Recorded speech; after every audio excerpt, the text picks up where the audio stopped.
So, welcome everyone to Prostate Cancer Prostate Disease Podcast. This is episode 7 of our podcast. We will talk about phase 1/2 multicenter trial on DKN-01 as monotherapy or in combination with docetaxel for the treatment of metastatic castration-resistant prostate cancer. So, David, it's a pleasure to have you here, that you could use a little bit of your time. I'll say, so for me, it's afternoon. For you, it's morning, I see. So you're just starting the day, Yep. just fresh. So can you please introduce yourself? Tell me a little bit of your hospital, which kind of hospital you work on, and what are your main duties in the hospital? Absolutely. Good morning, and thanks for the invitation to be here. So I'm a medical oncologist at NYU's Perlmutter Cancer Center. I specialize in genitourinary medical oncology. I'm the section chief here of our GU section, and also co-lead our GU research group here at NYU. Okay, so you do also you do also the university part, so you just do the hospital part. Right. So I have an appointment at the School of Medicine. I'm an associate professor there, and absolutely a big part of our job is teaching medical students, residents, and fellows. Okay, well, that sounds nice. And so tell us a little bit. So probably we have a lot of urologists that read our journal. So this is a very specific topic. So we are probably most of the people that we hear this podcast will be interested because it's a new drug. So what was the input for developing this research? Absolutely. That's a great question. So we've been very interested in trying to tackle resistance mechanisms for advanced castration-resistant prostate cancer, and in particular, looking at mechanisms that evolve independently with the androgen receptor, including AR-independent and AR-negative prostate cancers, which overlap with aggressive variant and neuroendocrine prostate cancer. In the course of those studies in the laboratory, we identified this gene called DKK1 or DKOF1, which was upregulated in a subset of these AR independent and dependent prostate cancers. DKK1 is downstream of activated Wnt signaling, and as you know, canonical Wnt mutations are also found in approximately 10 to 15% of advanced castration-resistant prostate cancers, based on some preclinical work in our lab and other labs showing that DKK1 is in fact dependent or is in fact critical for the growth of castration-resistant prostate cancers in animal models. We partnered with a biotech company to test a DKK1 blocking antibody that blocks and depletes DKK1 from the circulation as a therapeutic option for men with mCRPC that's progressed on a prior AR signaling inhibitor. Okay, and actually, do you know if it has been employed in other tumors, or is it like the first time it's employed because it's a phase 1/2 trial? So I'm interested in hearing a little bit because we know that Yeah, of a lot of course. drugs, it takes like a lot of drugs before getting the good one. So I'm very interested on this, and especially because from a medical oncologist, we always try to learn a little bit more because as urologists, we sometimes don't have the same knowledge as you have. So I think that our urologists and us as well, residents in oncology, want to know a little bit more of these kind of drugs and where it has been employed.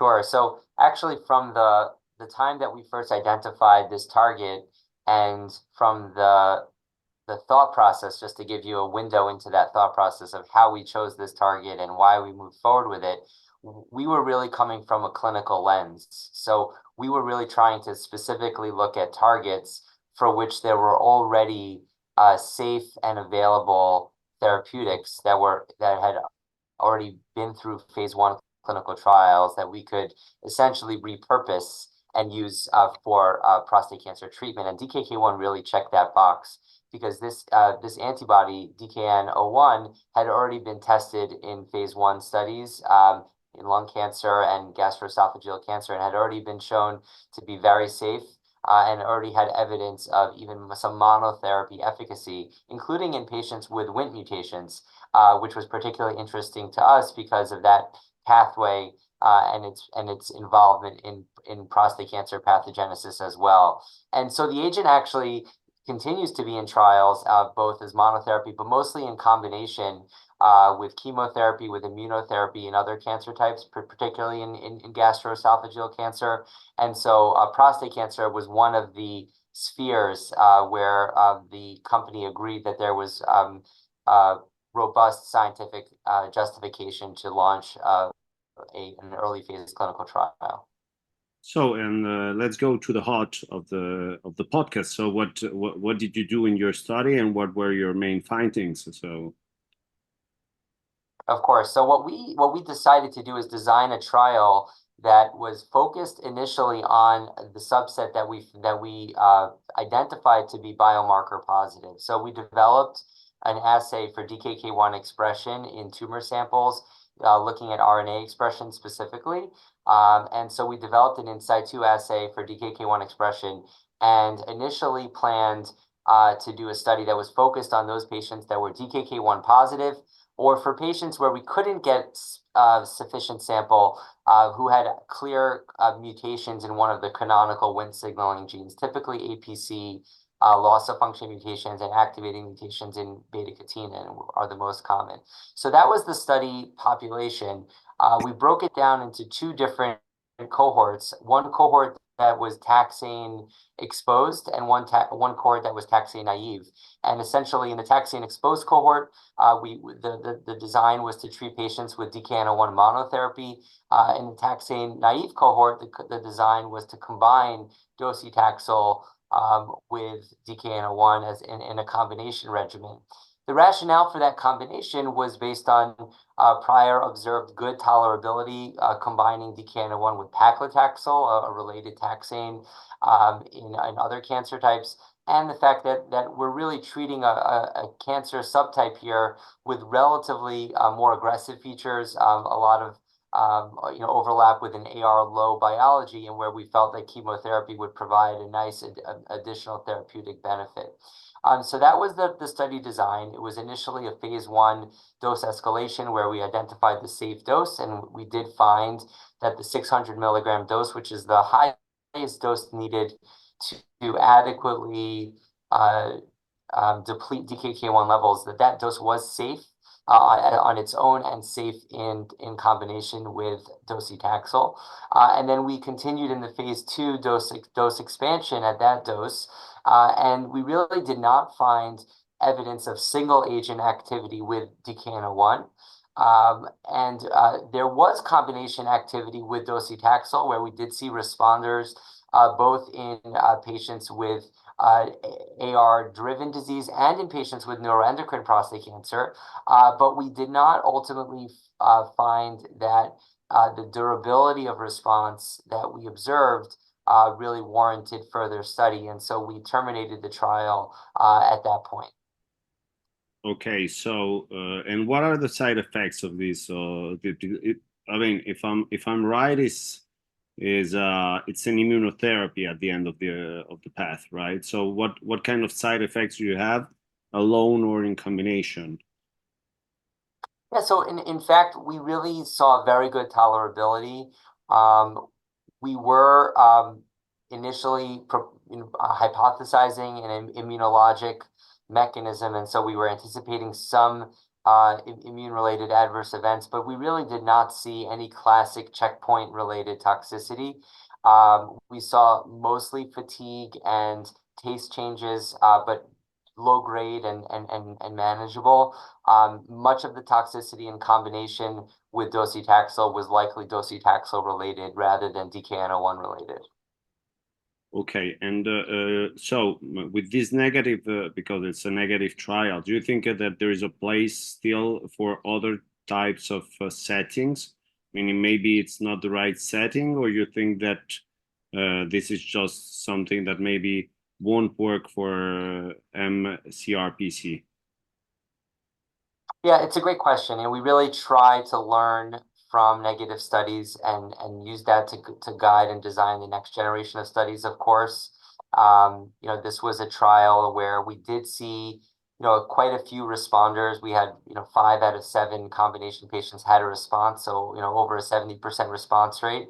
But we didn't see that durability of response. And, ultimately, if you look into the details of the study design, as I started, my comments initially that we were focused on the DKK-1 positive Mhm. patient population because that was really our mechanism. That was how we identified this target. But Mhm. in fact, it was really difficult to get a population that had high DKK-1 expression. So overall, the number of patients with high DKK-1 in our patient cohort was low.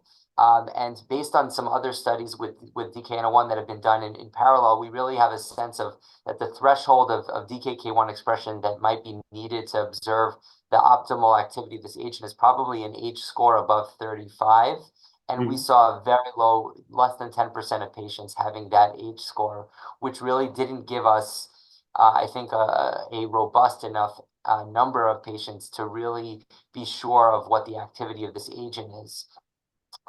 So I think that in the future, for this drug in an all-comers, non-biomarker selected, I don't think there is much future for this agent in prostate cancer. I think the way to do this study as a next generation version would be, it would have to be a large number of sites, probably 20 or 30 sites, so that we can specifically focus on patients with very high DKK-1 levels, where we would still combine with other agents. And of course, that's quite a heavy lift, and there are other exciting agents that are coming along for these patients as well. So it needs to be taken into consideration, but that's ultimately where the future of this drug may be.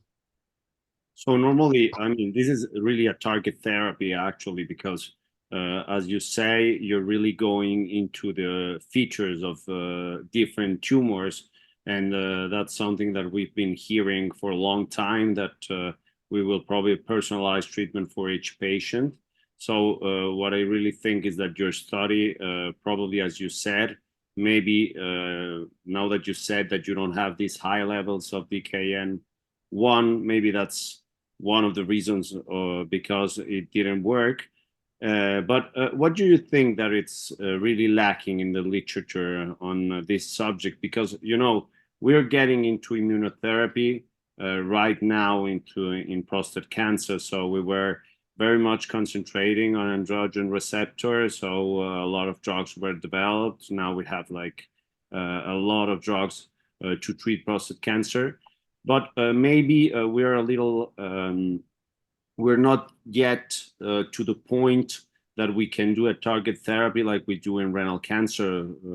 So what do you think because now, I mean, studies also in PDO and PD-1 are developing. They're getting into the treatment of prostate cancer. So what's your opinion on the future of this immunotherapy for prostate cancer? Do you think that they should go in combination, that they might be useful in the early stages or in the later stages? What's your opinion on this? It's a great question. So checkpoint immunotherapy with PD-1 has failed in prostate cancer.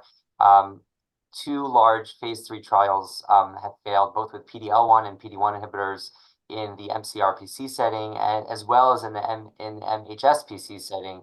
So PD-1 as an agent for all comers, in my opinion, has no future, and large studies should not be pursued in that agent class any further. Of course, there's always subtypes. Of course, for MSI high patients, PD-1 is standard of care and extremely effective. The problem is that for other patients, it's really not. So PD-1, I would argue, is really not on the table anymore. CTLA-4, there've been multiple negative trials, and so the standard IPI-based CTLA-4 blockade is also really does not have much of a future. Although there are newer non-fucosylated and pH-sensitive CTLA-4 inhibitory agents that actually look quite interesting, and we actually even have a trial combining that agent with Pluvicto as a combination strategy for MCRPC, which I think is very exciting. And there have been other trials going on combining Pluvicto with PD-1 checkpoint, with CTLA-4 PD-1 checkpoint, that are all quite interesting. And so I think there's opportunity there. In terms of the landscape and how things are evolving for MCRPC, I think we're increasingly seeing more subtype specific therapies being developed, like you alluded to. And I think if you sort of broadly define the subtypes of MCRPC into those that have AR point mutations, those that are AR amplified and P53 mutated, and those that are have high levels of plasticity and loss of androgen receptor expression, I think what we're seeing is that more and more AR targeted agents that are next generation agents that can hit AR better and are likely to be very active in AR point mutant prostate cancers, which are probably about 5 to 10% of cases where the tumor is likely highly addicted, right, to the continued activity of AR in a driver, almost like a BCR-able driver type way. Those that are AR amplified and P53 mutated, AR likely retains some role in the disease, but are likely going to be continuously harder to treat. And those will likely sort of subdivide into bins of PSMA expression and luminalness. So prostate cancers with high PSMA, high luminalness will be very treatable with better PSMA targeted therapies, radioligand therapies, antibody drug conjugates, whereas those patients with low PSMA and those with the loss of AR, those are continue to be the very hard to treat, very aggressive subtypes. And probably the newest target there that's looking exciting is our agents targeting DLL3, and so that's the bispecific T cell engagers and other mechanisms that we could use to target that. But we definitely need better targets for those disease subtypes. We look heavily at our thoracic colleagues and all the work that they've done,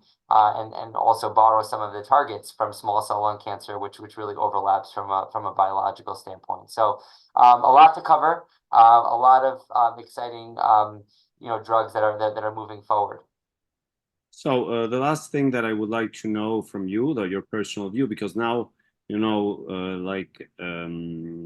PSMA has moved forward. So now most of our patients will have a PSMA PET as a diagnostic procedure. So do you really think so? Has already your clinical practice changed? So do you really see much more metastasis, because obviously it's much more sensitive than bone scan? So because we just changed the guidelines have just changed recently. So what's your opinion on this, and how especially I want to hear it from an oncologist. Is it really changing your clinical practice, or you think that it won't change that much and you will continue to have the same kind of patients? Or what's your opinion on this? Because we have also to say that they're moving PSMA PET into before prostate biopsy as well with the recent Australian trial. So how do you think this will really change the panorama of prostate cancer? Sure. So it's a great question. PSMA is definitely making changes in every clinical prostate cancer state. There's definitely some stage migration where patients who are not metastatic are now, in fact, metastatic. But I would argue that in most cases, the PSMA PET only adds further color to what we already clinically understand is the likely scenario for the patient based on our older clinical factors of PSMA velocity, PSA velocity, Gleason grade group, interval from prior definitive therapy to recurrence. I would say that it's not the typical scenario where the PSMA PET completely changes our view of what's the patient's clinical scenario, right? There's very few patients who have a Gleason 7 with a slow PSA doubling time where we do a PSMA PET and they have widely metastatic disease throughout their bones. That almost never happens, right? So that's good what's to that? hear. That's good to hear because I mean, yeah. In fact, when that does happen, what's that? No, because the problem is that I'm asking, I mean, living in New York City has the advantage that you have all the technology available, while now it's very difficult, especially, well, in European and I would imagine in lower income countries, that it's very difficult to have a PSMA PET for everyone. I mean, nowadays it's just not that much, so it's comforting to know that probably there is some stage migration, but it's not that much, that many patients that will really suffer from stage migration. As you said, probably our grade groups are pretty good. So probably, as you said, grade group 2, it's very difficult, that has metastasis, and it depends on PSA. So that's, I think it's an important thing to hear.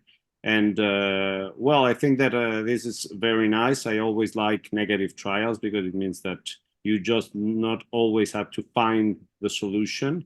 So this is probably, yeah, well, it looked a very promising drug, but I mean, as we said in the beginning of the podcast, we have to develop many drugs to find the good one. And as you said, I was very interested by the fact that you said that immunotherapy, maybe we're not there yet.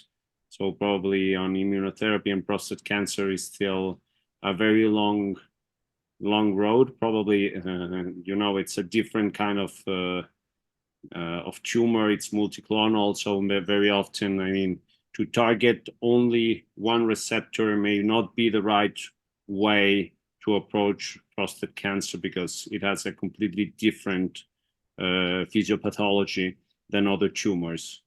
So if you want to say something to conclude, or what's your next article to submit to prostate cancer prostatitis? So we're very happy to have your manuscripts on our journal, and I'm really happy that you agreed for this podcast, which is very interesting for everyone, and particularly for me. It's very nice to hear. Yeah, no, I think I would close with is thanks for the opportunity to discuss this and discuss the future, that we're really working hard to try to improve for our patients, and really to thank our patients and their families for contributing their time and their energy to furthering research. And obviously we can't do research and improve outcomes without a lot of patient engagement, which we do get. And it's really a remarkable thing that patients have that type of altruistic mentality when they're coping with such difficult times. So I think I would end with that and just appreciate your time. Okay, so thank you for everyone. This was episode 7 of Prostate Cancer Prostate Disease Podcast. I thank David, and I'll see you for the next episode.